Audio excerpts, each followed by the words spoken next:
Hello and welcome to the finale episode of the Orca Pod covering Canberra Survivor. My co-hosts have abandoned me. I'm not sure where Annabelle is. I think she's preparing for her yoga retreat. And Max and all his lukewarm takes that I know all of you have been desperately missing is not responding to my messages. I'm not sure what's going on, but that is fine, because what we've got lined up today is 3 interviews with the 5th, 4th, and 3rd placed people from Canberra Survivor. And then following that, next week, I will have an interview with Nick and Ma and do a real in-depth deep dive with Ma about her experience and her win. Now, it's an interesting situation we've got here because I know that last night the on-brand show went for a hell of a long time. It went for, I think, almost 3 hours. So I'm not anticipating big viewership. I think we all might be a bit survived out, but I know that a lot of you will listen to this podcast thereafter. And we're going to take this opportunity really to do some really interesting deep dive interviews with all of these 3 contestants that I have tonight. And it will be the one-on-one situation. It's going to be a bit more intimate and we can really get into their game, because when you do play all the way to the end, I think you have an incredible experience and you've definitely got something to offer. No matter who you are or what you did, you played a game that got you to the finale episode, and that's something to be proud of. So first up, I do have Anna. She is waiting backstage, but she's gone off video, she's ready. All right. So I'm going to bring in Anna. Now, firstly, I want to thank Anna so much for coming on, because she is in the United States of America. It is like 7 a.m. in the morning or 6 a.m. in the morning. I don't know where she is. Very early. I'm not a morning person, so I do appreciate her coming on. And I'm going to bring her in now. Here she comes. Hello, Anna. Thank you for joining us. No worries. Thanks for having me. I need to turn up my stuff. So again, I really appreciate you coming on. And I don't know, appreciate you're out of time. I don't know, have you been listening to the Orca Pod? Have you been following our show? I didn't actually know it existed until you messaged me. The reason I missed that, but are they recorded? Because I'll definitely listen back if they are, because I'm sad. They are. Perfect. You can listen back on podcast if you go to. So what differs us? Have you been listening to the on-brand one? Yeah, because it was on the YouTube. Yeah. So I saw it. This one. Yeah. So we're a bit more spicy because we're off-brand. And to be honest, Annabelle brings most of the spice, and she's not with me today, unfortunately. But you can watch them all on the Live Reality Games channel, or you can see them. You can listen to them on the Live Reality Games podcast feed. So. Okay. What's different about our show is it's a sort of worldwide LRG podcasting platform, which covers a wide variety of LRGs in Australia, in America, in other places as well. So there's lots of them all around the world. And the good way of doing it is we do this, and then people in America will see that, Canberra existed and they might check it out. So it has a bit of a thing. And plus, we don't have to be nice to Dan all the time. There was a lot of criticism leveled for the use of umbrellas.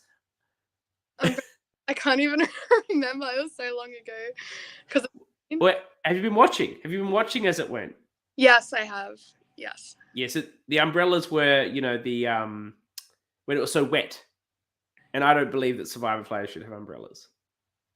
No, actually, I didn't have an umbrella. I remember that I was very depressed and cold. So. But no umbrella. That makes you a real survivor. Survivor player. I'm not sure about some of the others, but. Well, when we had Zaddy Simon, that's what Annabelle calls Simon. When we had Zaddy Simon on earlier, he was also dismissive of those that used the umbrellas. Yeah. We can talk a bit about your game and the approach you had. We've been following your journey and we've really enjoyed it. Our view of it, and you have been listening, was very much you felt that you weren't being listened to, that you weren't being heard by your fellow members of the Orange Tribe, and in Merge, you're like, screw all you, I'm forging my own path and making my own game, and whatever happens, happens. That's out my elevator's pitch of your game. Would you agree? Yeah, I think that's pretty accurate. Sums it up nicely. Yeah. Who did you have the best relationships with out there during the game? I think that's one area where I actually struggled, is that I didn't have any super strong relationships the whole game, which really sucked. But I think in Winu, I perceived my strongest relationship to be with Haley, but it wasn't mutual. But I think that like she was on my side. So that was who I viewed as my strongest ally. In Winu, I was also working with James at the start. But like when we got to merge, that all changed. But I did view him as a close ally. I didn't talk to any of the others that much at that point. And then in merge, I think Ma, the genius that she is, she convinced me in the first few votes that she was my closest ally. Watching back, I'm like, oh my god, she was everyone's closest ally. But that's what I perceived at the start of merge, and then I realized sort of what she was doing in the middle of merge. Well, she was your closest ally, though, because she voted for Sophie at the final 5. She didn't vote for you. Yeah. So she was still true to you. It was Mykl that decided to vote you out there, really. It was his decision. How do you think you would have gone had Mykl... Because I think Mykl made a mistake there, to be honest. But I've actually pre-recorded his interview, so I've talked to him about it. And he agrees he made a mistake there. Oh, really? He should have voted out Sophie at that one. How do you think you would have gone in a final tribal council situation? What was your experience with Survivor coming into the game? Are you a super fan or you just a casual fan? What's your sort of level? So I'm not a super fan, and I don't watch Survivor at all, really. I just don't enjoy watching it that much, but I love playing it. So my experience was, you probably haven't heard of it, but there was this thing called Zoom Survivor in 2020 in lockdown, and it was like a completely separate like YouTube show. So I was a part of that. And then like Perjury or Outcast and all of that, or I interviewed for Perjury, but then I actually pulled out before I played because I was just had a lot going on, so I didn't have the time for it. But I haven't. Yeah, so I played Zoom Survivor in 2020, and then after that, I found this community like sort of through that, because people from this community watched that and they contacted me and sort of brought me more into this community. So I played a few of the like online games. I'm not sure if I actually played a Survivor one though, but just like, you know, those minis that are online and stuff. But I definitely didn't have the knowledge that a lot of people had there, and I think I was quite naive, and like watching back I was like, wow, these people really know what they're doing.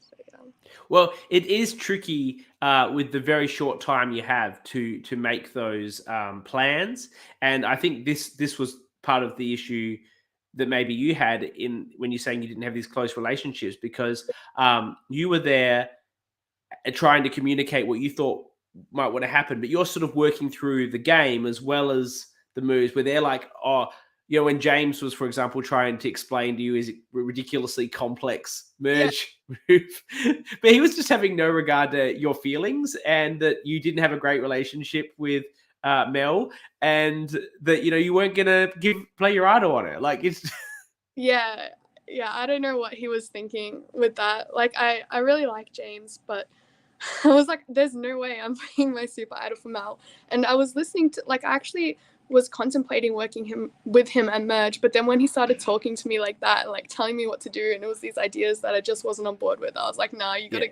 I'm not sticking around for this.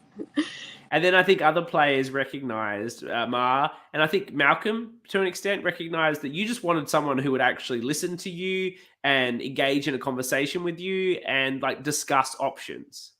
Yeah, for sure. That's definitely what I was after. And I think that Ma really realized that. That's why, like, I went on side with her. And also Malcolm, I really regret, like, I'm so mad that Malcolm went, because at the time on that vote, you know how Ma stole my vote? I hadn't decided I was going to vote out. Like, and that was my fault. I'm a very indecisive person, and that's one of the things I would change in my gameplay watching back. I'm like, just make a decision, because I was always super paranoid, because I never played something like this before. I think my level of paranoia and indecision, if I could go back, I would just be a lot more decisive and like certain in what I was doing, and I would have made a decision on that vote. And I regret, like, because I told Ma I don't know who I'm going to vote, and I didn't commit to her side, and I didn't commit to Malcolm's side either. I knew both plans, and I hadn't made a decision. So I wish. Is that what? Yeah. Sorry, continue. No. Is that why you felt? Is that why you felt okay with Ma having stolen your vote after the fact, because you didn't see, like, she managed to gloss over that sufficiently that you were okay with it. Was that the reason why you were Oh, sort of I was understood? so okay with it because I hadn't made a decision and she sort of made the decision for me. And I totally Yeah. get, because if I was in her position, I would have done the same thing. Because, like, yeah, I hadn't chosen where I was going and she knew what she wanted to do. She'd made a decision. So she's like, this will let me make that decision and let it play out. So, that was my mistake. And I wish that I decided to keep to keep Malcolm in. I can't remember who the other person was. Tell Ma that I was voting for Malcolm and then actually vote the other way. That's what I regret on that vote, if that makes sense. Yeah. Yes. How do you think you would have gone had you made it to the final tribal council? Do you think you could have given a compelling argument? Do you Yeah. think you could have got a few votes? So actually, you know how Sophie said to me that she thinks I'm not well spoken, or she didn't say to me, she was talking to other people that like she thinks I wouldn't speak well under pressure and that like I might not be well spoken and stuff. But I don't do well on the spot in group situations, but I do love to talk and I love like debating and things like that. So I actually think I would have done quite well at Final Tribal. I think like the question format throws me off a bit. Like I wish if we got to write a whole speech, I think I could have done really well because I would have had time Yes. and really think about like what I wanted to say. So I'm not sure how I would have gone under the pressure with the questions, but I do think there was like merit to my game and that I was quite underestimated. And yeah, so I think I could have sold myself.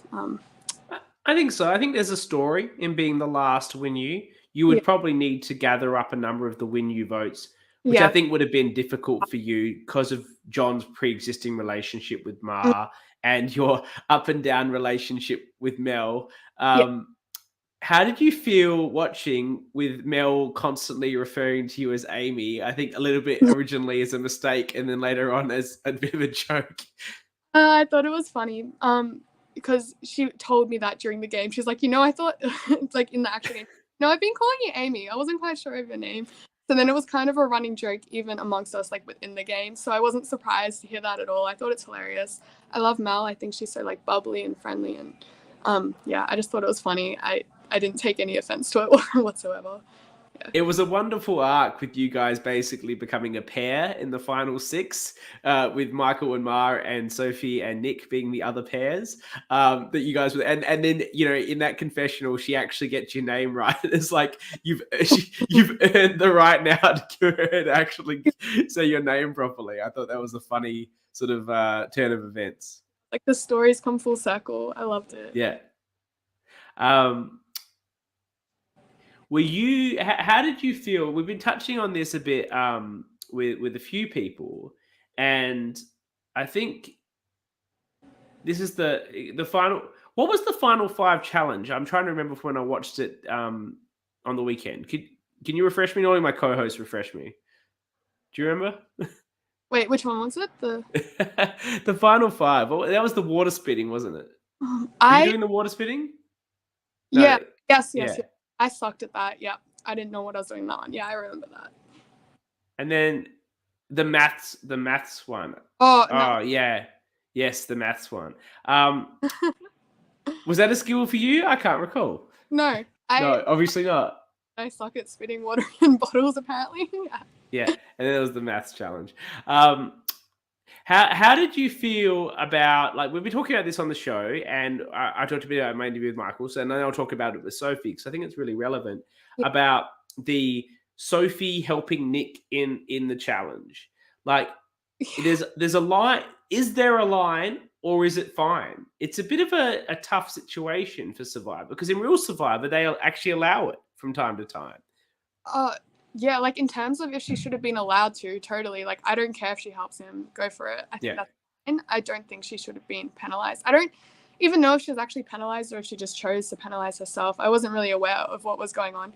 And I'm so glad that she did help him though, because I'm like, that really shows me where your alliances lie. Like I wanted to get Nick out and so did Ma. Like that was all genuine. And I was like, wow, this has proven to me that Sophie is absolutely not having it with any of my ideas, any of my plans. So I think it was like silly of her, but I think it should be permitted in legal sense. I think you're spot on. Like, it's a social game, and she's showing how the level of social connection that her and Nick have by Yeah, doing that, and that's a choice, and the other players can react to that choice appropriately exactly. by targeting her or whatever. Like that's a perfectly legitimate part of the game. I'm on board with that. Well, we're in furious agreement. Um, did you have how was the experience overall for you? So you're not a huge fan. You played maybe a Zoom game. Did you go out there thinking it was going to be as tough as it was? How? And I understand you zipped off to America pretty soon after. That's what someone mentioned to me. I had no idea going into it how tough it was going to be. I completely underestimated it. And I think, and I had the best time, don't get me wrong. It was, definitely a highlight.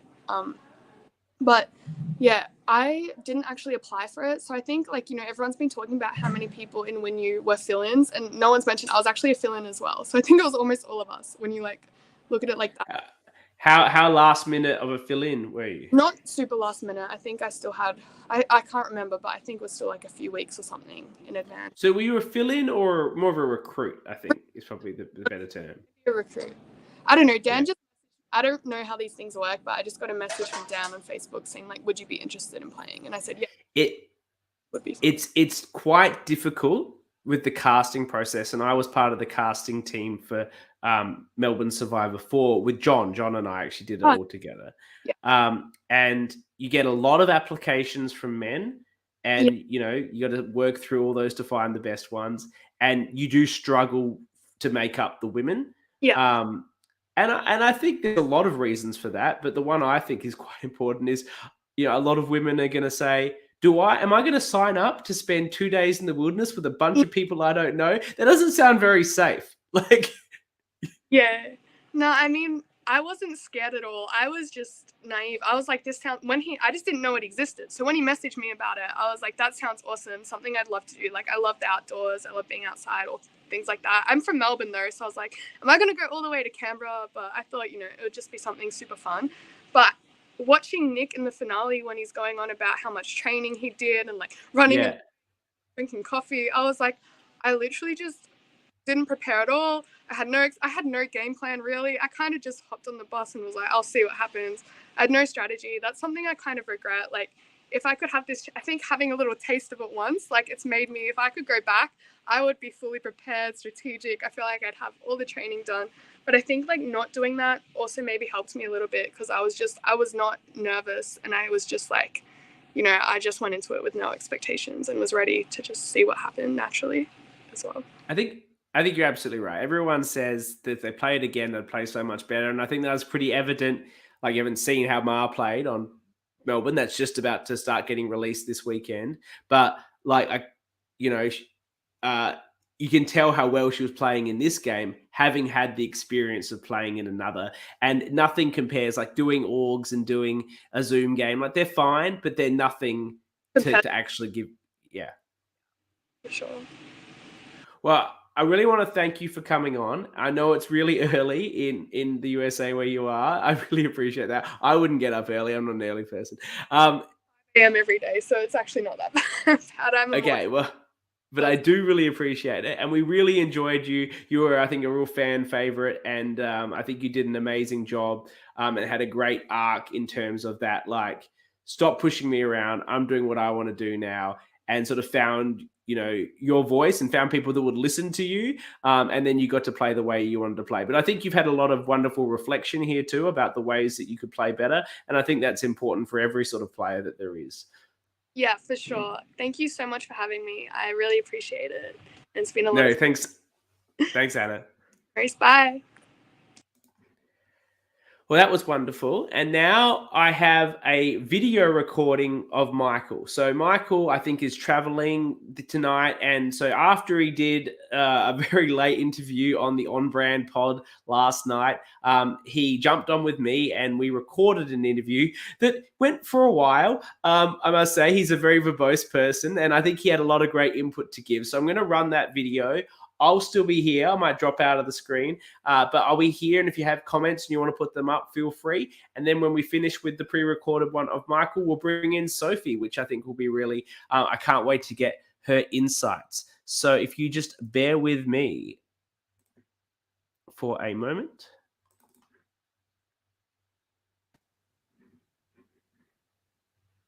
Thanks for joining.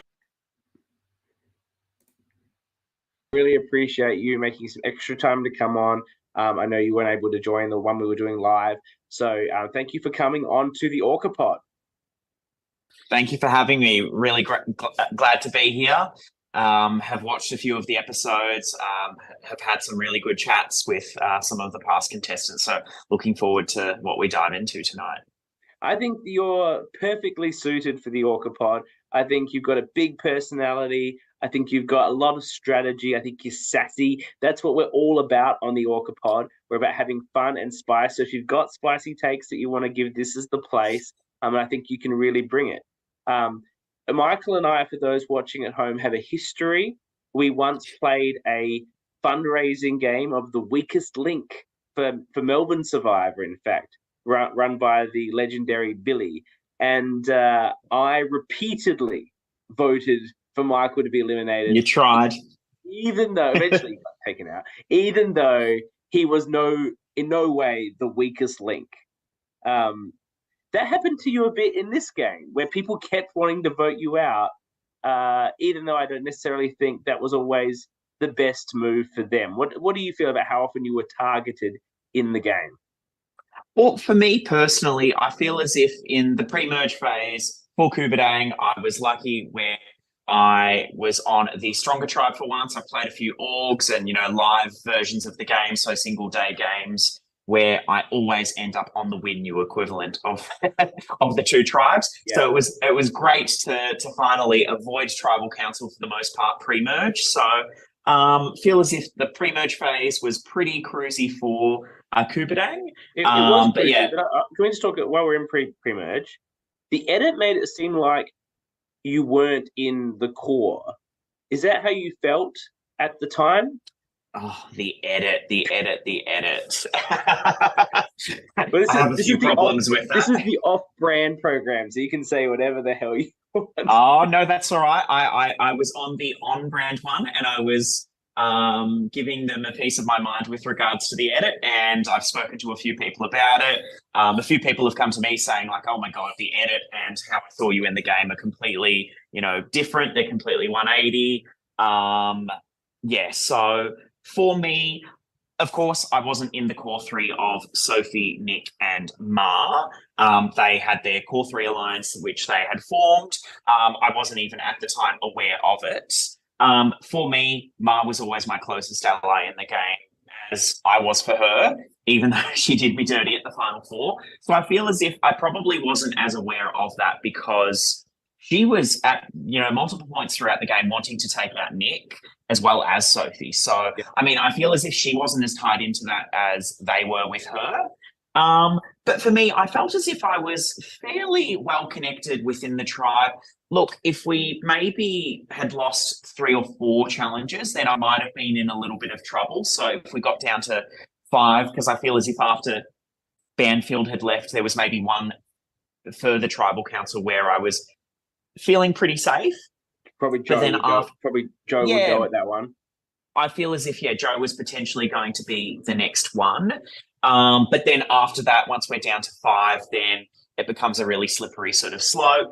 And I mean, the chances of my survival are really up in the air. And I'm not too sure how things would have gone there. But my read of it, speaking to people, like watching the show, reading what I've seen in the edit, and also speaking to everyone that's come out of the show. So if you got in this hypothetical scenario we're discussing right now, it would be between you and Malcolm. And I think Nick and Sophie might have pushed it onto you and, in a 3-2 situation, possibly. Yeah. So definitely at that 5, I think, because I know I would have definitely been gunning for Malcolm at the 5, and he would have been gunning for me. I know that for a fact I have Mara in my corner. Yeah. And I know for a fact that Sophie is voting with Nick? Mel. No, with Nick? Mel. Okay. Yeah, I know exactly. Whatever Nick does, Sophie does too.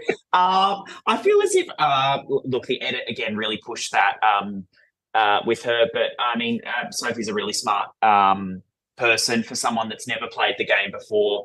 I mean, she did have that ability to, and I feel as if earlier on maybe she wasn't as tied into Nick.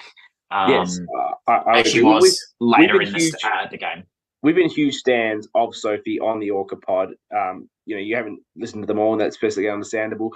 Huge fans of hers. I feel like the edit leaned into the things she did at the challenges to help Nick, to then make it just seem like she's just doing whatever he wanted. I don't think that was her game. And equally, that's what James said at the tribal, and I don't think that's really fair either. That was the way they sort of painted her.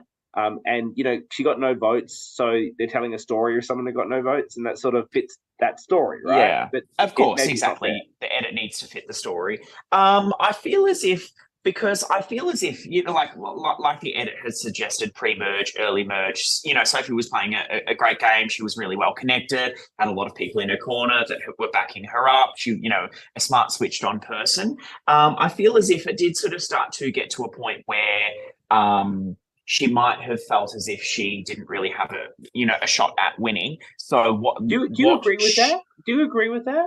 Because we were such fans on our pod. Yes, for me personally, I feel as if in sort of, because as you're playing and you're working with these people and you're voting against people, you're constantly thinking, what sort of resume does this person have? What sort of resume does that person have? What moves have they pulled? What moves have they pulled? And if they get to final tribal council and I was on the jury, who am I likely to vote for? Because if there is someone that, without a shadow of a doubt, I'm going to vote for them as the winner, then they're obviously too big of a threat for me and I need to take them out before I get to that stage. And for me personally, as much as I absolutely love and adore Sophie, she wasn't someone that I was considering as ever voting for to win the game. Yeah. I feel as if, she didn't do enough on her own. And again, of course, Nick is such a sort of dominant force, and it really sort of can seem as if, in a partnership, as if one person is taking complete control, because I know that with, it seemed as if with Ma and I, that Ma was the person that was in complete control. And of course, she played an absolutely fantastic game, but I feel as if, the edit didn't really quite show, some of the strategy that I was involved in. So let's dive into that. And we're not going to discredit anything that Ma's done. She did play an incredible game. It's amazing. 100%. And I still feel as if she was the best player of the season, and I will say she was better than me, and I feel as if she deserved to win. But you were shown as her loyal sidekick, particularly running into the end game. And even earlier in the piece, a lot of what you got was just sort of agreeing with her in the edit. I agree. I would say, I do this. I agree.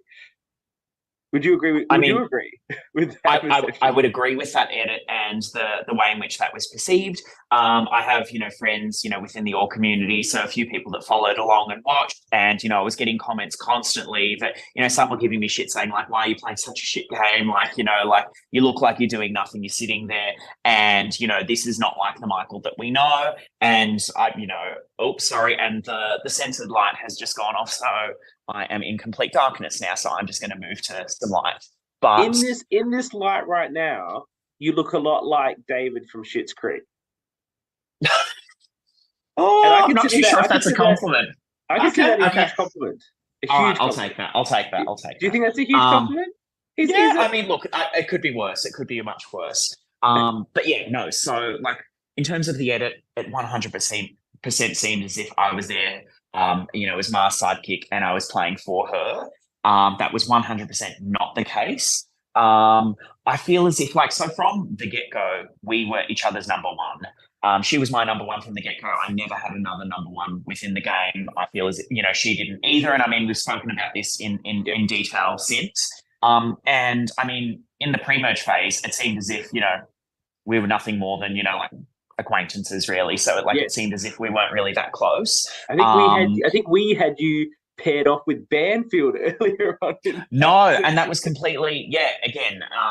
So many people have asked about that, and Banfield was someone that so in terms of tribe mates, he was probably the person that I was third closest to in the tribe. So I was never the closest with him, but again, the edit made it seem as if I was closest to him and that I was the person that was pushing for that Banfield vote. I wasn't.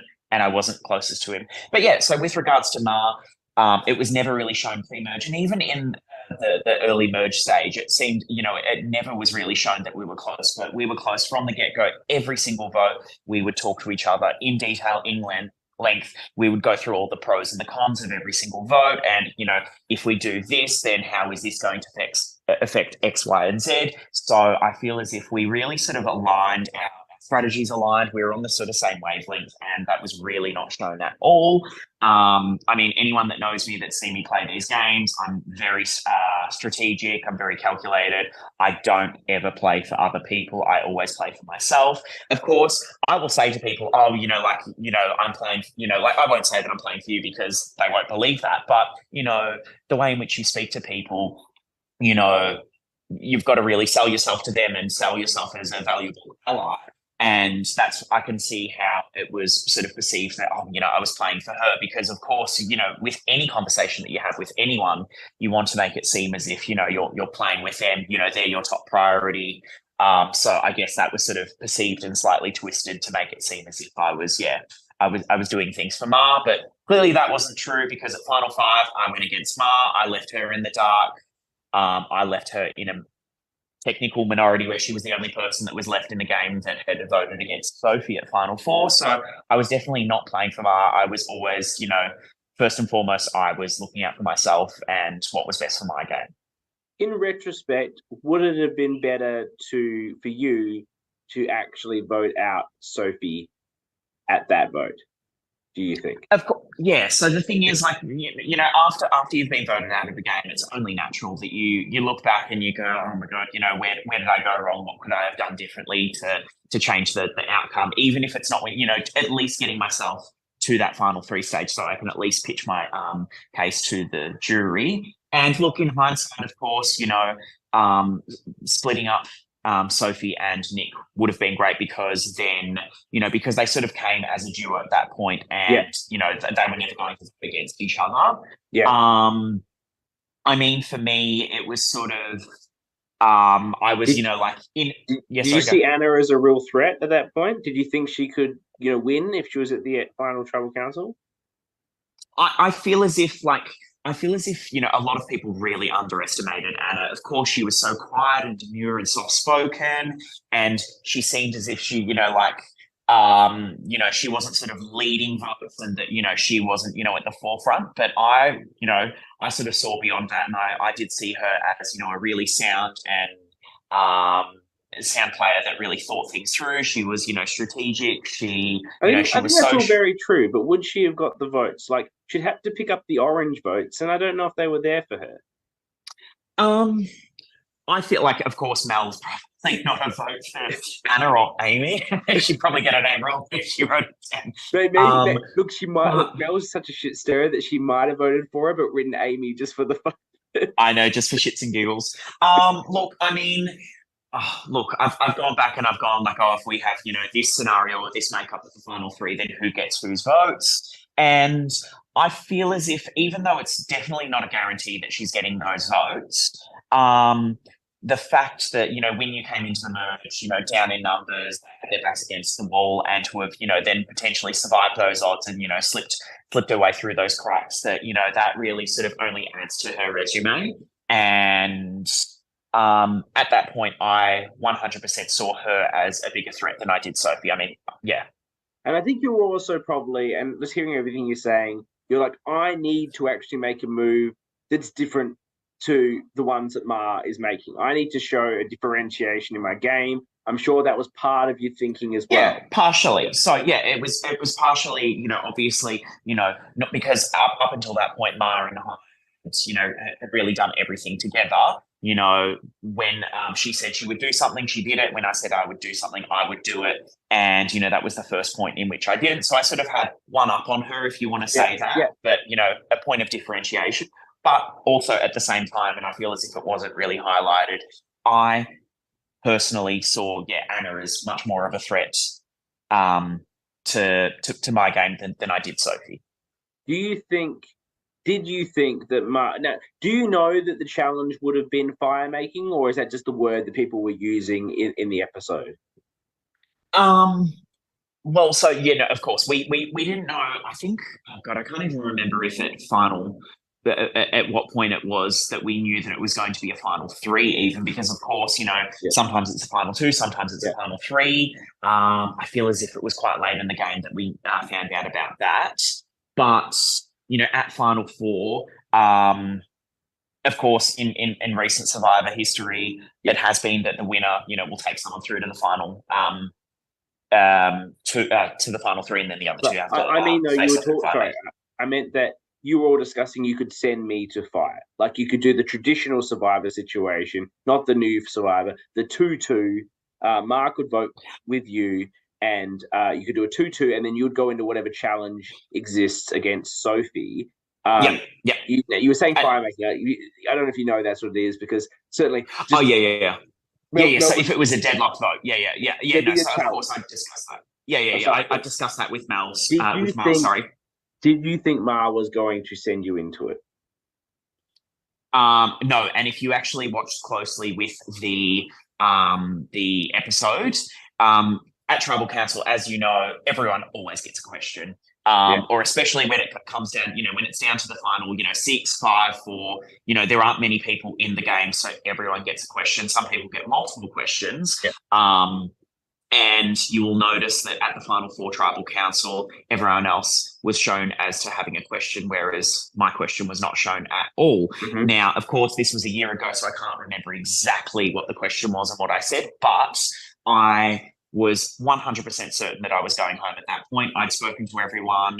I said to everyone, I'm like, we're at final 4. There are no idols or advantages. There's no reason for you to lie to me, and that I will not value, that basically I won't respect, the move if you you blindside me at this point, because, there's no need to, because I know that, if the name is me, then there's absolutely nothing that I can do. And everyone was, was honest with me. So Sophie and Nick both had said to my face, I'm voting for you.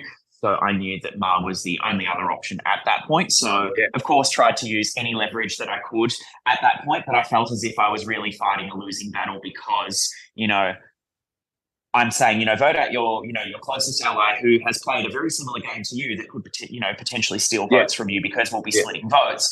And, vote out someone who, at that point, neither of us saw as a threat to our games. Yeah. And also, if she votes out Sophie, then Sophie is 100% a vote for Nick at Final Tribal Council, and she probably advocates for people. So in that situation, and we've gone over the numbers, Nick wins if I go to Final 3 with Mar and Nick. Yeah, and she did what was right for her. She had enough faith that you would respect the game enough to still vote for her. 100%. Now, did she take you out for these cocktails though that she promised? We have been out for cocktails a number of times. So many times we've become really close friends. Since the experience, we live, fairly close to each other in Melbourne, so we catch up every, month or so. I can't remember if she's actually paid for any. I feel as if we should have paid. If anything, I know exactly. I feel like she had the $500. Oh, was it 500? I can't remember what it was. Apparently, no, it wasn't. Sorry, it's 200. Sorry, I was going to say, I feel as if it was 200 or something like that. Melbourne, but, we've gone out for plenty. 500. That was the big. Oh, okay. Upgrade. Yeah. I wonder what season 5 will be. Yeah, it depends if someone's willing to give them money, like someone did on. Yeah, that's very true. It was going to be more, but then I lost a bunch of money at the Crown the night before Survivor. So that's a shame. We won't go into it now. But if I won, I would have been like, let's keep some money. I have one last question for you, which I gave you a lot of criticism for earlier on in the game that you may or may not have noticed if you watched. When you received the Rock's Legacy Advantage, you said in confessional, "Oh, this is good. I'm going to tell people I have something, because you got to tell them I have something, but I'm not going to tell them that it's an advantage that I can pass on, because that's a huge risk. You do that, and people will vote you out." Of course. You went and called it a legacy advantage, and anyone that's watched Survivor, which is like everyone but Joe, of course, exactly, knows what a legacy advantage is, that you have to will that to someone, of course. And I feel as if at that point, a lot of the confessionals surrounding the legacy advantage were sort of convoluted, and they weren't always in the correct order. So I might have, like already told someone about that before I said that I wasn't going to. So Yeah. that and for me, like, of course, the less people that know about an advantage, the better, because as soon as one person knows, then everyone knows You had about the right it. move. Everyone knows you had an advantage because you won the rock, right? And you're like, I'm going to tell them it's an expiring idol or an idol that's good for final five or And something. I think you said.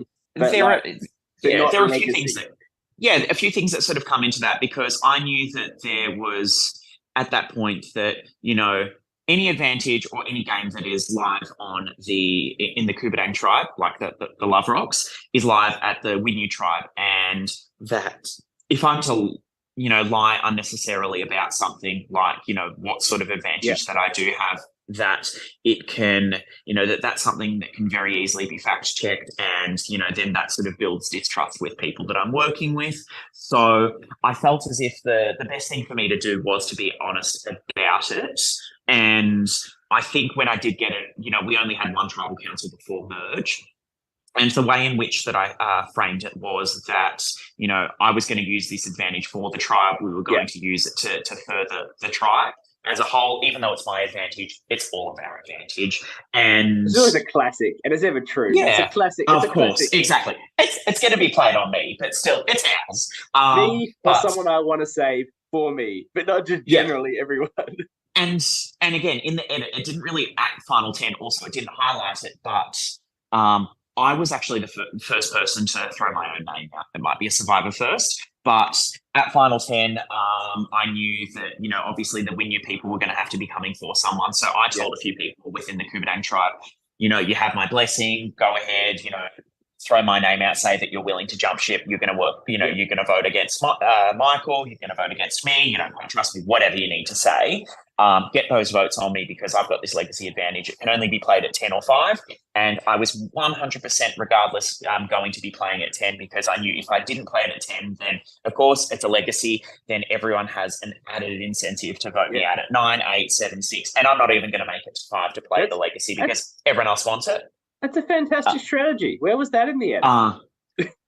I don't know, but I was the one that I was telling everyone, vote, throw all the votes on me, because then we actually have the power, because all their votes are nullified, because out of the 4 Winyu votes, 3 of them voted for me. So there was only one of them that really had a valid vote that wasn't mine, although no one really had valid votes in the end, because everyone had an advantage. But I love that strategy, and I think it's a really smart one, and I think it was also a really good. It makes sense about the legacy advantage. Anna kept going on about in confessionals about how she doesn't want an advantage because she thinks they're a disadvantage, which is true. 100%. But in this game, everyone had so many advantages that didn't really matter. It's like, oh, what's your advantage? Exactly. I have this idol. I've got a super idol. I've got an idol of this. I know. There was so many that no one was threatening for having them. Yep, exactly. And I mean, after the final 10, though, no one really had advantages except for the vote steals block. So, very minor sort of advantages in comparison. But wanted to, sort of build trust and build favor with my allies by, helping to, because if I'm getting them to throw votes on me, then that's a vote that's not going to potentially be on Nick, be on Sophie, be on Ma. They're happy that, that I'm volunteering and saying, throw the votes on me. I'll dive in front of the bullet. I'll use my even though I've got a bulletproof vest on. You're using it for the tribe, like you said you would. Yeah, and exactly. You're in a great position socially, and you're also in that position, which I'm sure you probably saw, that like once they got rid of James, then people probably wanted to get rid of Nick, and you were the guy that people like, oh, well, Mykl could beat Nick. Like that was probably the discussion, I think, a lot in, I know, yeah. So it was very frustrating. He's the one that can beat Nick. Oh, I know, but then I turned out to be an absolute flop. It was very disappointing. I played a few of these, and I always do, so much better than I actually did in the challenges. I don't think you were a flop. Nick was just exceptionally good. Like all that training he did, all that like starvation rain training he did, standing in the middle of a storm doing a pool, he was all prepared. Yeah. Well, actually, here is some tea for you, and I'm not too sure if anyone's actually gone over it yet. Yeah, bring it. But with the final 6 immunity challenge, so the challenge where we were going up and down the hill, filling up that water bottle, or the bottle of water with, the plate, and you could fill your mouth with water, or you could, so in that challenge, actually, the top two ended up going through to a puzzle, and it should have been Ma and I, which means that Nick wouldn't have been in the final two. He wouldn't have won the immunity at all. He would have very likely gone at final 6. So the edit actually showed that Sophie only filled Nick's bottle once. She filled it 3 times, which took his over mine. And he ended up being in the final 2. And, I had even just, even from, Prod, Dan saying, oh, this is really, we feel really horrible, terrible for you. It's really hard to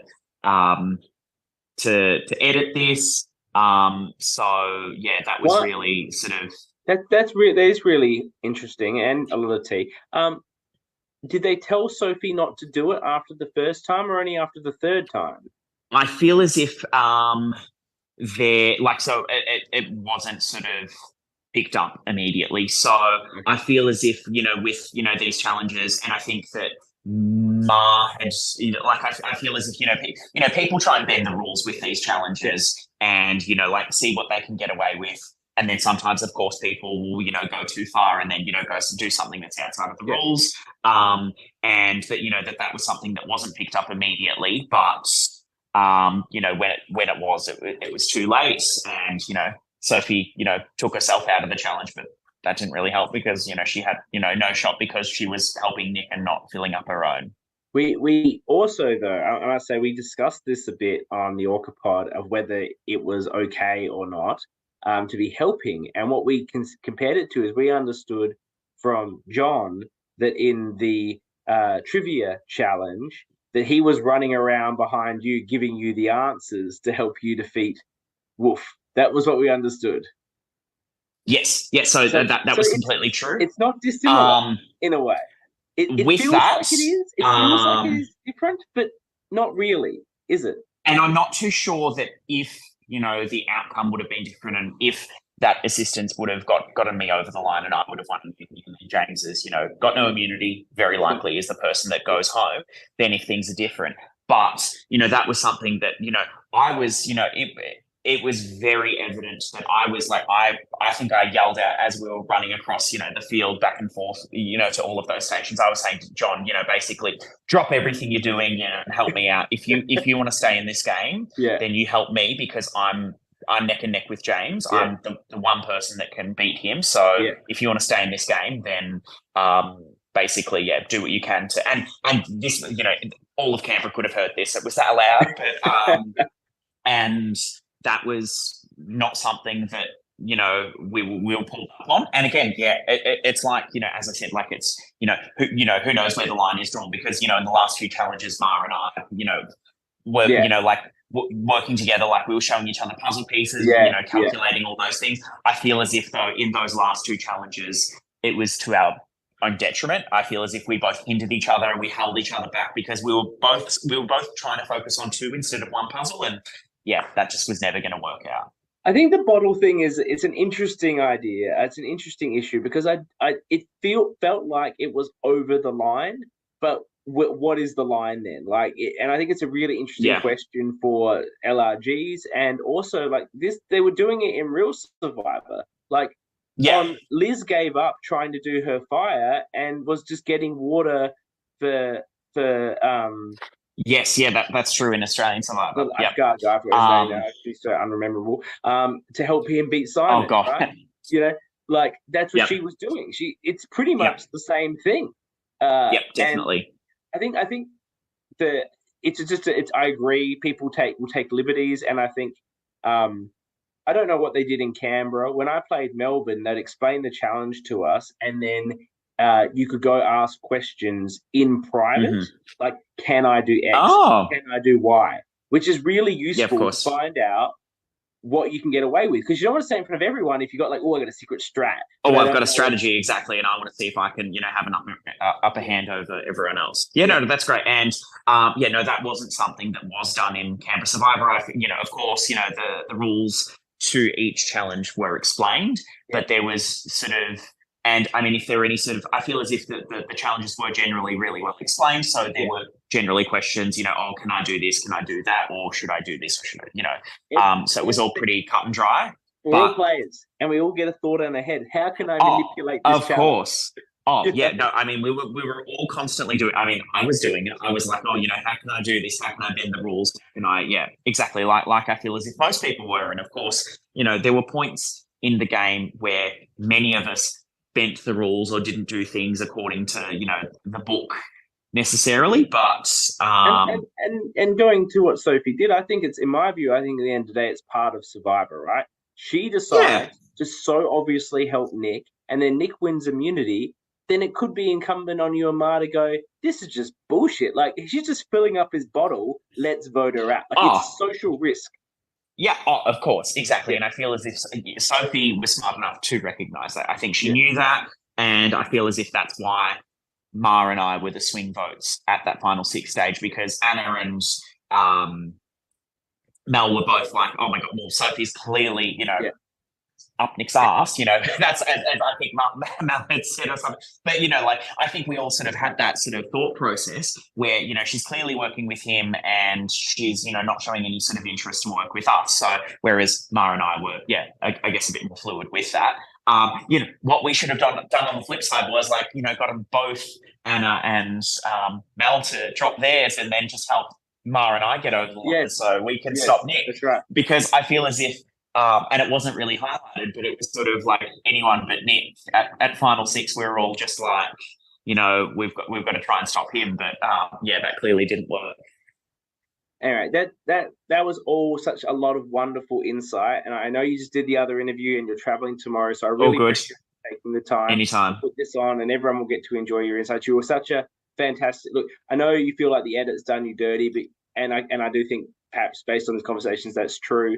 But you were still such a fantastic character. You really popped on the screen. I think everyone enjoyed you as a person on the show. You were able to show a lot of strategy, perhaps not as much as you felt should be shown, but I saw you as a strategic player. I saw you as a smart player, and I thought you as a really social player who was playing a really strong game and had a really good shot of winning at the end if you got there. So, I think you were a really great contribution to this season.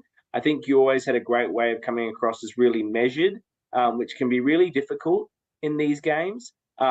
Reasonably calm most of the time, and just clear-headed in your thinking. And I think that's a real compliment for anyone to have in these games, because there's such a pressure environment. Even compared to a real Survivor, it's nothing like we haven't done that. But obviously, playing, of course. We played it. I'm sure some of us have played a 30 or 40-day org, right? You have more time to work things out than the 2-day game. So I think that shows the sort of quality player you are, and I really enjoyed watching you quite a lot. I think it was really good. Thank you. I really do appreciate it. I was going to say such a glowing review of that season. Can you edit the next season that I'm on?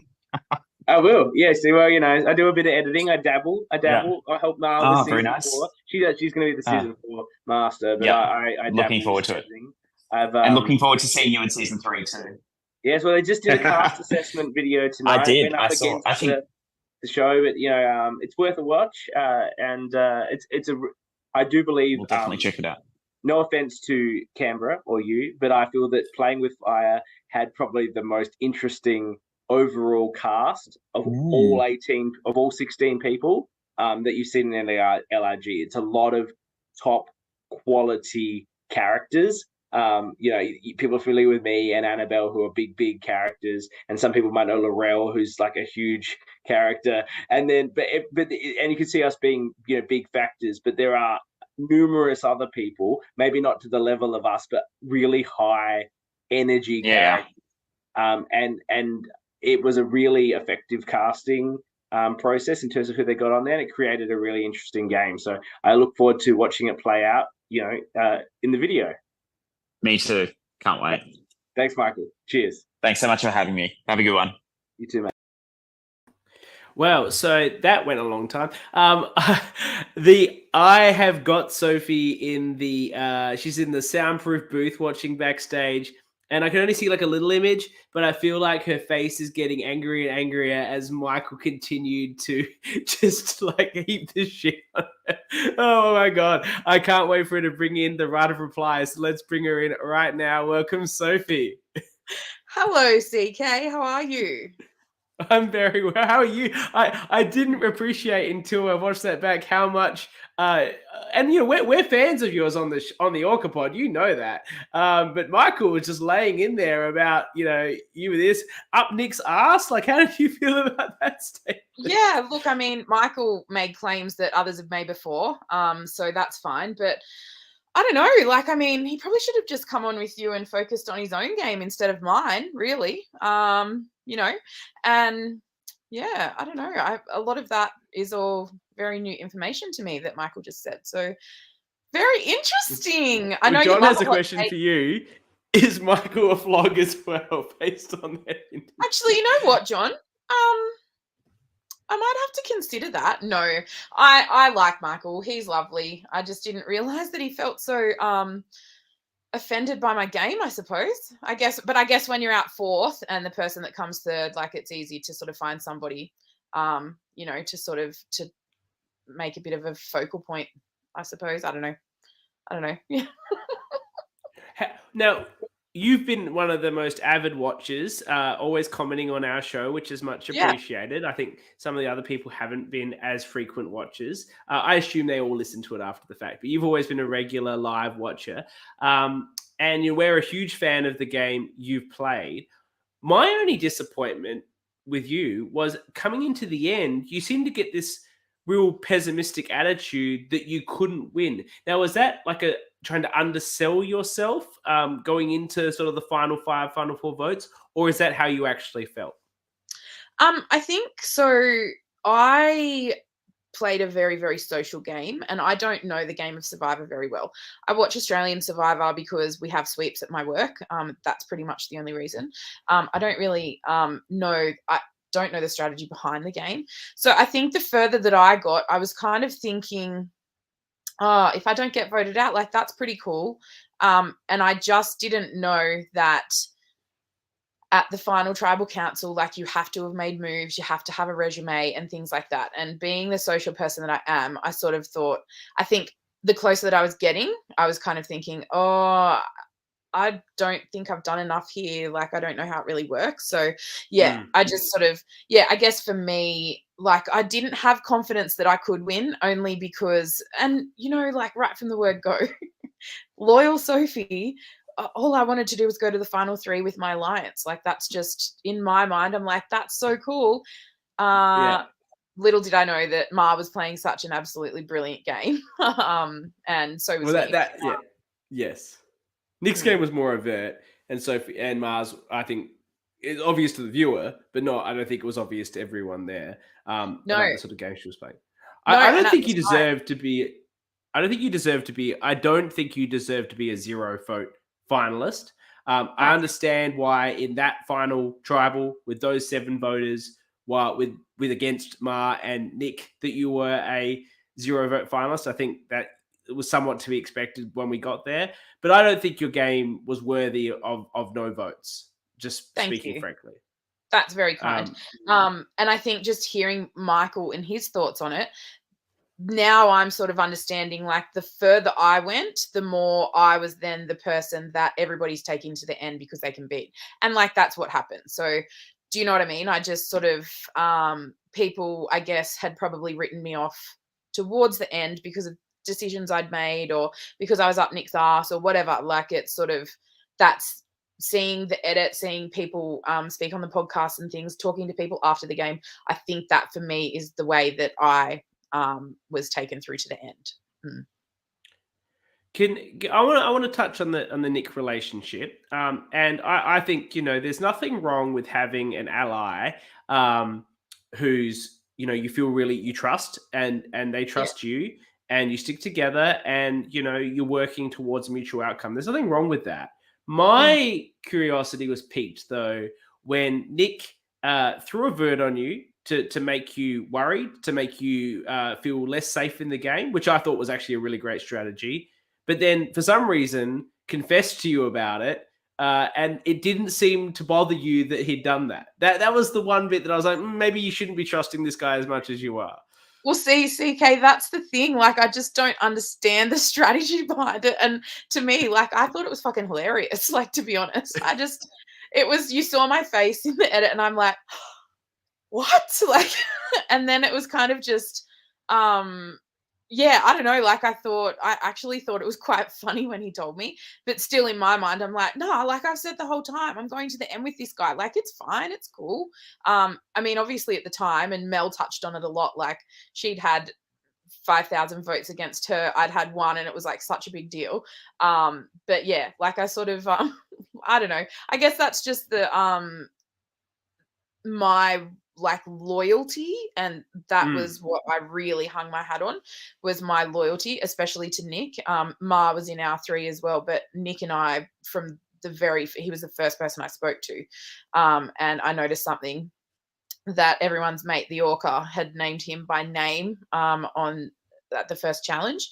And I beelined for him and I said, look, I've just noticed that guy said your name. So I feel, is there a pre-game connection? Like, that's probably going to screw your game. Like, if you want to work together, let's, if you've got my back, I've got yours. And that's sort of what happened. So yeah, like it, I think with that rogue vote that Nick gave me, I actually don't know why he kind of told me. Like, it probably would have had that was a dumb move.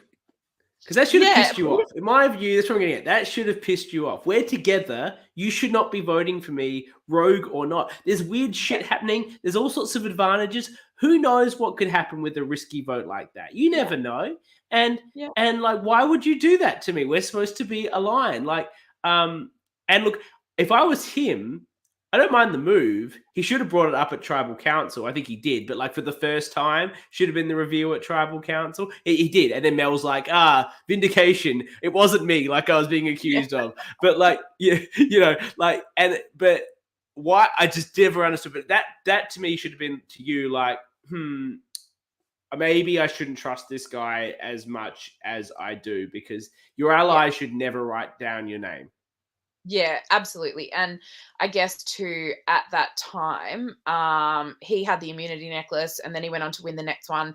And so, yeah, and that's kind of one of those things as well, that just not knowing how to play the game. As you said, like, if that was you sitting in my position and that happened, you'd probably be like, fuck this guy, he's out, like, see you later. Yes. But you know the strategy behind the game. I would struggle to keep my composure, which is actually the problem, because CK probably just throw hands.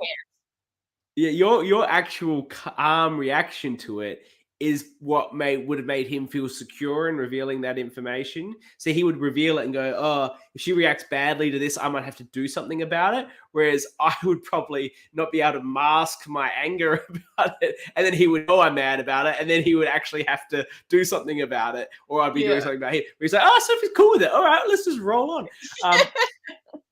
While we're talking about Nick, there was a lot of conversation about Bottlegate with Mykl there before. Now, I've already made it clear where I sit. The rule, you can do what you want. Unless they say don't, you can do what you want, right? And no one stopped Mykl and John helping, trying to help Mykl beat James Wolfe. And you filled the bottle twice before before they said you can't do it. I don't see why you weren't allowed to. What's your view on this? Thank you, CK. So many people are just bitter and twisted about me helping Nick in the water bottle challenge. And it wasn't until I was actually doing it that I was kind of like, do I just help Nick? Like, I don't think I'm going to do any good at this. Like, and I'm terrible at puzzles. And so like, Nick, he's my number one guy. Like, let's just maybe, I don't know, I'll help him. We weren't told that we couldn't. So, and again, me not knowing Survivor, like, it's just one of those things. I'm like, I don't know, I'll give it a go. And so, yeah, it was a couple of times. And then Dan was like, no, you can't do that. And I was like, fuck, why can't I do that? Like, are you serious? And so I then got really pissed off at myself. I was pissed off at myself because then I was like, that was really dumb. And then all of a sudden I was like, what if Nick gets penalized? So I chose to storm off in a rage and sit myself out of the challenge, because I thought, oh, if I don't know, like, I don't want Nick to get in trouble. Like, you know, I don't want to ruin his game. He might vote me out. I don't know. Yeah. So I sort of, I sat myself out of the challenge. They didn't like disqualify me. But yeah. And so then it has, so like, I'm actually really glad though that Mykl admitted to you that he had John helping him in a challenge. He was helping Mara in challenges. He even admitted on the on brand pod last night that in the scissors, paper, rock that he and I were playing for the Love Rock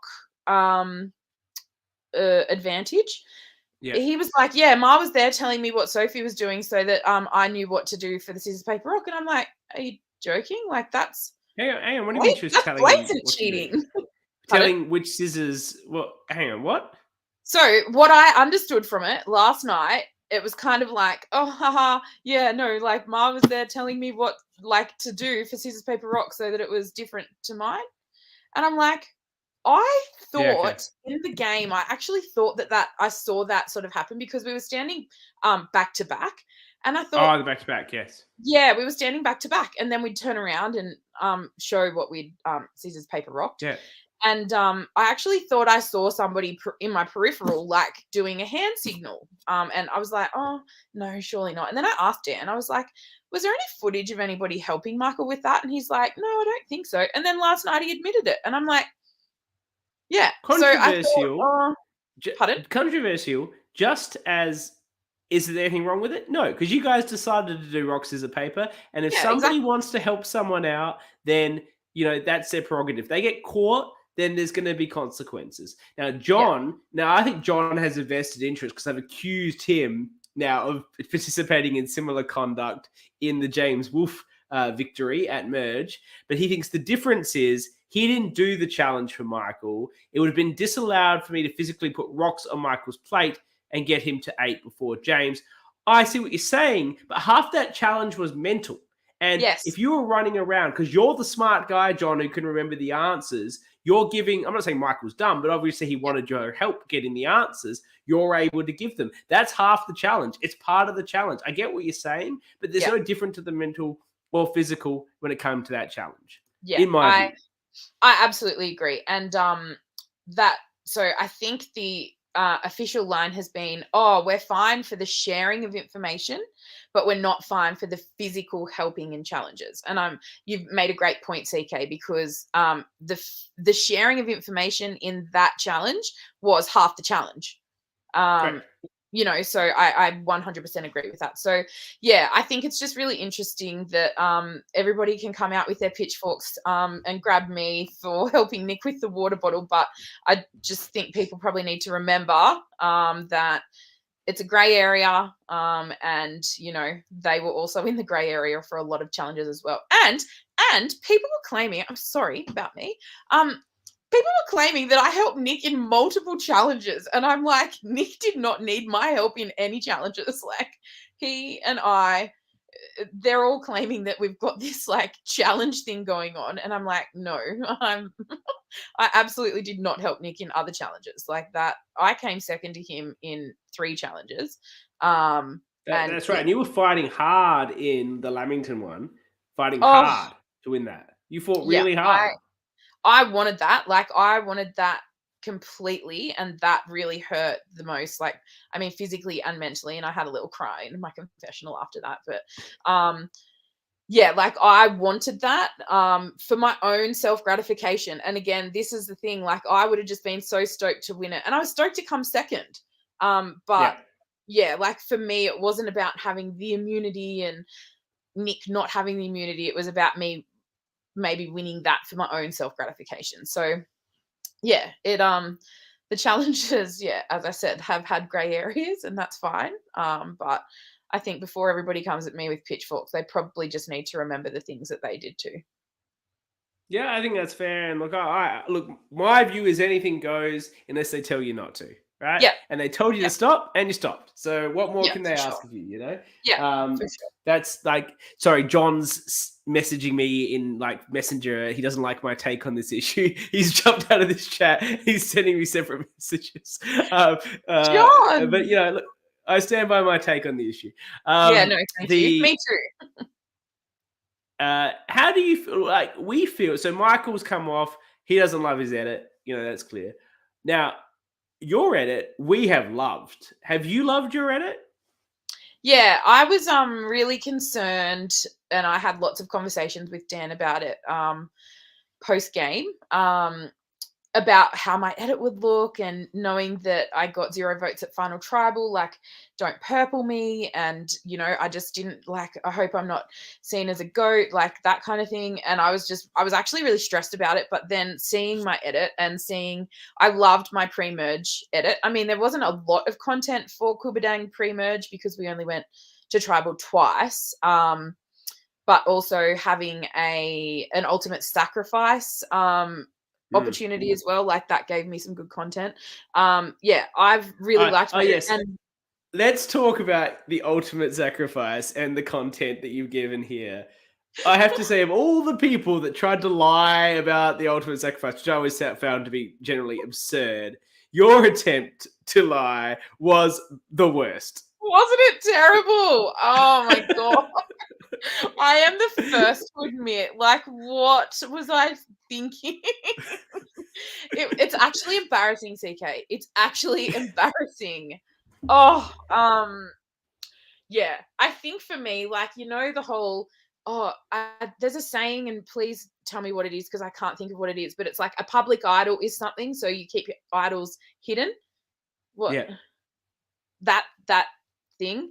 And so for me, leaving ultimate sacrifice and the short time I had walking over, I was like, how can I, like, what do I do? I've got to lie about it. Like, I'll just say Haley got it. Haley, in fact, absolutely did not get it. James Wolfe was, in fact, 100% right when he called me out about it. But yeah, his approach was probably not the best approach. Not for me. Other people might be fine with that, but for me, I was kind of like, chill, bro, like, calm down a little bit, you know, have a conversation with me. But I think he just met you, and we that's why this was so good on TV, right? Because we could already see as a viewer how strong you are as a person and strong you'd be in your convictions, and that you wouldn't take shit from anyone, right? There are people in that scenario that would do nothing and then just go to someone else and go, he just did this to me. Like, let's get fucking rid of this guy. Like, you know, that would be their approach, right? And there are people that, when attacked like that, would prefer to just hit right back.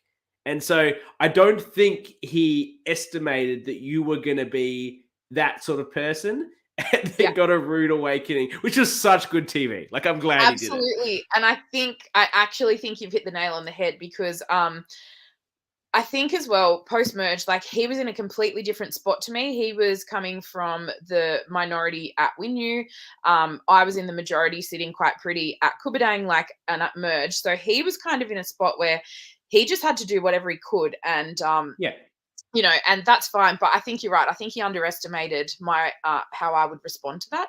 And I call a spade, and I was kind of like, you just come off as a flog. Like, honestly, what are you doing? And then, but the thing for me, John thinks it was one of the most memorable storylines of the entire season. It was quality.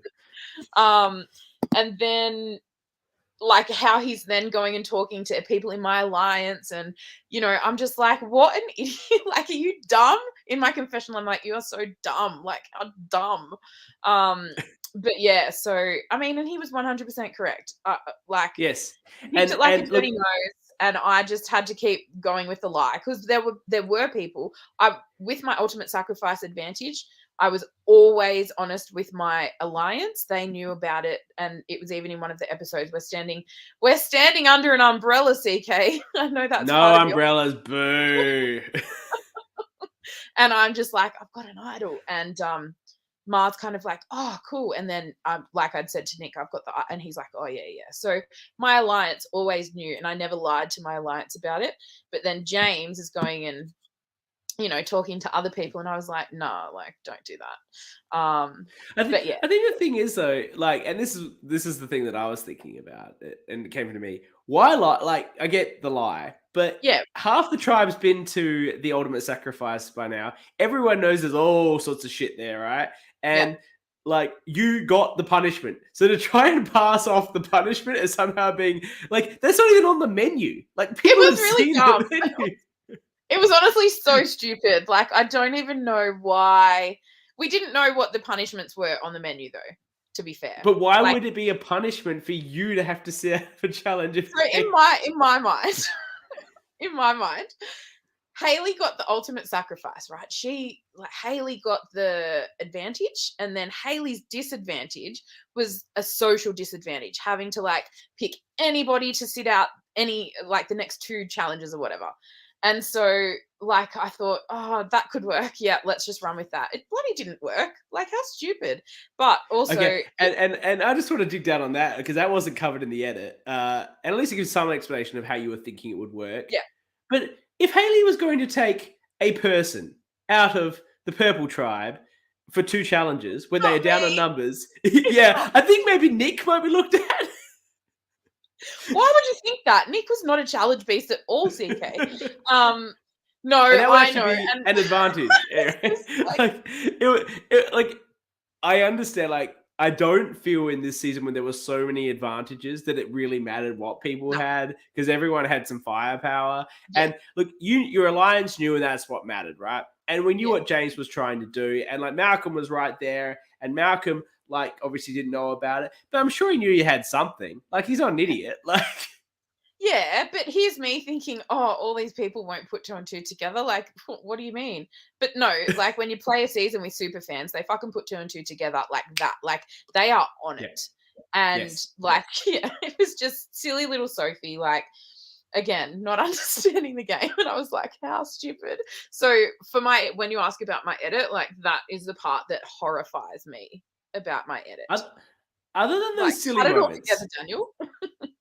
Other than that silly moment, and I think the Nick vote reaction, which I think are both the strange reaction, I don't think you came across as someone who wasn't familiar with the game in the edit. Yeah. So I casually watch, and when I casually watch, like, I casually watch and then follow them on Instagram. That's what I'm like. I don't. It's very millennial of you. Pardon? It's very millennial of you. Yeah. Are you a millennial? I'm assuming you are. Maybe you're a Gen Z. I don't know. I can't remember what anyway. Yeah, sorry. Yeah, so I don't, like, I've never picked up on strategy. And Ma has talked about it a bit. Like, she's like, I've watched so much Survivor and I know how to, like, talk to the jury and things like that. And I'm like, oh, I've never picked up on any of that before watching a few seasons of Australian Survivor.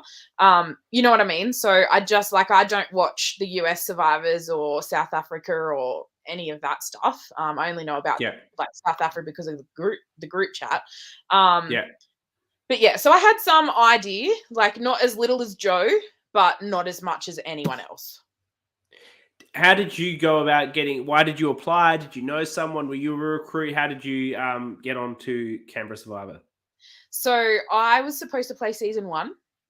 Dan I think you would have done better you obviously did well here, but I think you would have done better in season 1, because season 1 was less like super fan strong. Less cutthroat. I agree. Yeah. I agree. Yeah. So Dan and I are very good friends, and he was like, oh, I'm doing this kind of like project. Do you think you'd be interested in playing? And I was like, well, what is it? And he said, it's Survivor. It's like a 2-day. And I'm like, what? Okay, sure. Like, I can play, no problems. And so I actually have lower back issues. So my back wasn't good for season 1. So Alex was actually my replacement for season 1.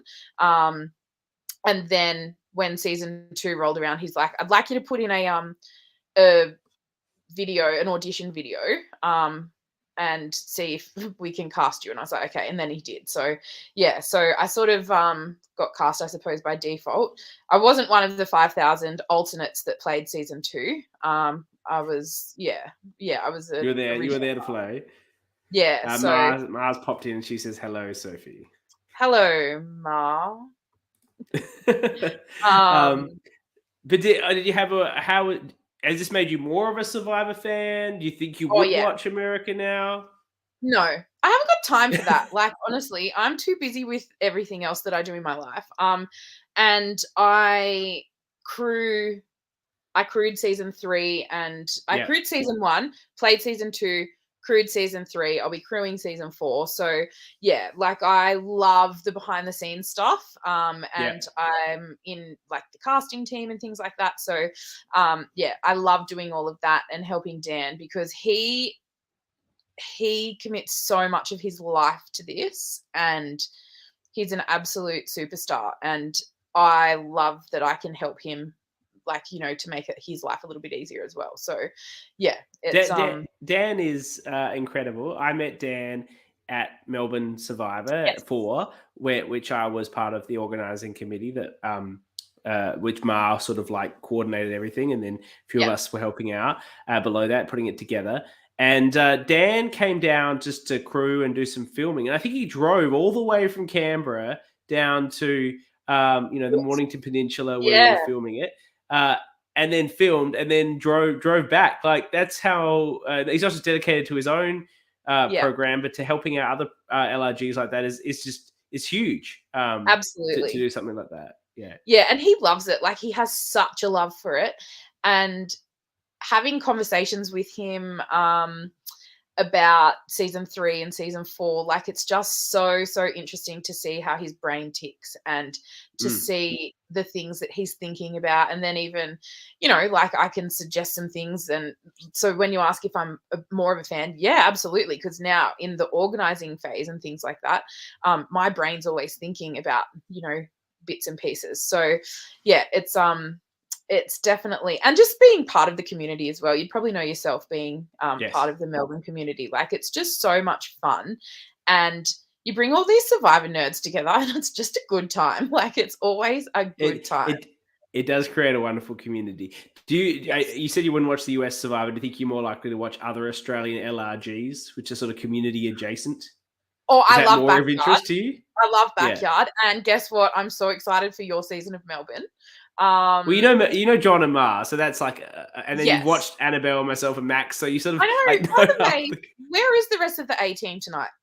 Like, Annabelle is preparing for this yoga retreat that she's about to go on. And Max is in Perth, I believe. The last couple of weeks he's been traveling for work a bit. Okay. He's got me, but I thought that. I make it all the way to final tribal, and then I don't even get to talk to Annabelle and Max. Love you, TK, but like, you know, the A team all season, and then but that's fine. Missing out on Annabelle is admittedly a sad affair for anyone, but I thought with the one-on-one we can get into the detail a bit more. Which It's been great. No, I really appreciate you coming on. We were huge fans, and I really appreciate you. I'm pretty sure you watched every episode that we did live. You had a lot of comments. You filled us in on a lot of the background, which was so useful. I really, really appreciate that. And, you know, like, I always, at the end of these things, I say how much of a good player people were. Like, I give them a pop-up. But I don't know if I need to say it, because I've said it through this whole interview. We really enjoyed what you brought to the show. I thought you were such a good character. I love the way you stood up for yourself. I love what you put into the game. And as I said, like, you don't deserve to be a 0 vote finalist, but I understand why you were. I'm sure you understand why you were. Yeah. I don't think you were necessarily a GOAT. I think in the right combination of people, you might have had a chance. It's just you went to the end with the 2 best players. So there's not much you could do. Like, if you're there with a Mel, who I think would have been very popular as well, and Malcolm, like, there's a lot of popular people, but I think there's ones where you can be quite a competitive position. You were just there with the best, but I think that you are such a well-deserving 3rd place on this season. And I'm so glad you were able to make it all the way. And you gave us such quality content. And thank you for being such a supporter of the Orca Pod. Thank you so much, CK. I really appreciate having the opportunity to come on and speak with you. It's been lots of fun. Thank you. Thank you. All right, and so that's the interviews we're doing today, the 3. And then next week, as I said at the start of the program, I'm going to have an interview with Nick, and then with Ma, and maybe like a little bit of them together, like in the middle. And it'll be very much like a deep dive for Ma on her game and how she won. And then coming up from that, very exciting news, following the week after, because Annabelle will be away on the yoga retreat and Max has become incredibly unreliable, I will be doing some coverage on Brisbane Survivor. And I'm not going to be doing like every week like we've done here, because they also have an on-brand podcast that's covering it quite well with a lot of the Canberra Survivor alumni. But we will sort of look at the first 4 episodes, break it down, consider what they've done, and also, how they're going as a first-time effort. I think it's really impressive. And joining me for that, following her in-depth deep dive interview next week, will be La Madrina herself. Ma will be joining me to break down the first 4 weeks of Brisbane Survivor. So that is what's coming up. The next 2 weeks, we're going to have plenty of Ma. I know you're all just like, oh my God, I loved watching Ma so much in Canberra. And I've now have getting withdrawals. Well, she's going to be on here 2 weeks in a row. Plus, also, you can watch her on Melbourne Survivor. So you can never have enough Ma. She's always going to be on your screens, fast becoming the queen of LRGs in Australia. Thank you, everyone who watching. This was quite a long one. I didn't mean to go this long, but all these people had get such good interviews, and it was really great to chat with them all. Thank you to everyone that keeps watching and listening thereafter. We always appreciate your support. And I look forward to seeing you next week, same time, when we talk to Nick and Ma. Thanks.